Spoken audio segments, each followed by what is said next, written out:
L'approvisionnement hivernal, effectivement, dans cette transition énergétique, ça va être la pièce la plus difficile à amener au puzzle pour avoir un puzzle complet.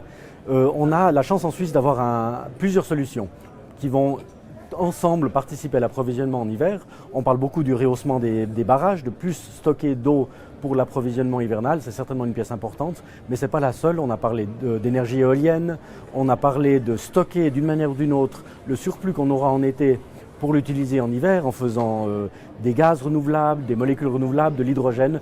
On a parlé aussi de trouver de la flexibilité à plus petite échelle dans les maisons avec des batteries, avec des systèmes intelligents. Et probablement que c'est la combinaison de tout ça qui va nous permettre de passer l'hiver.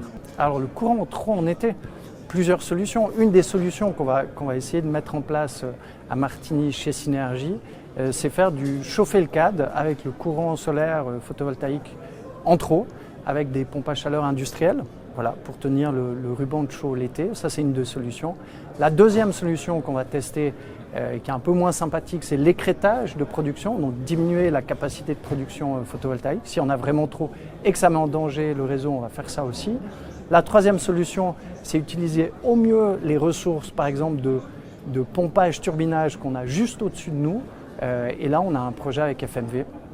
Et puis la dernière solution, potentiellement, une batterie au niveau du réseau. La Confédération doit poser les conditions cadres pour produire en suffisance des énergies renouvelables, c'est-à-dire qui correspondent aux besoins de la population et aussi à un prix accessible.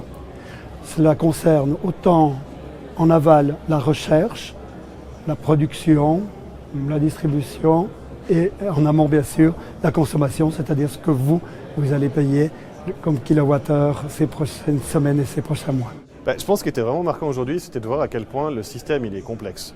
On a besoin d'avoir des aspects au niveau légal, on a besoin des aspects économiques, on a des aspects techniques, tout est mélangé et tout n'est pas aussi très clair.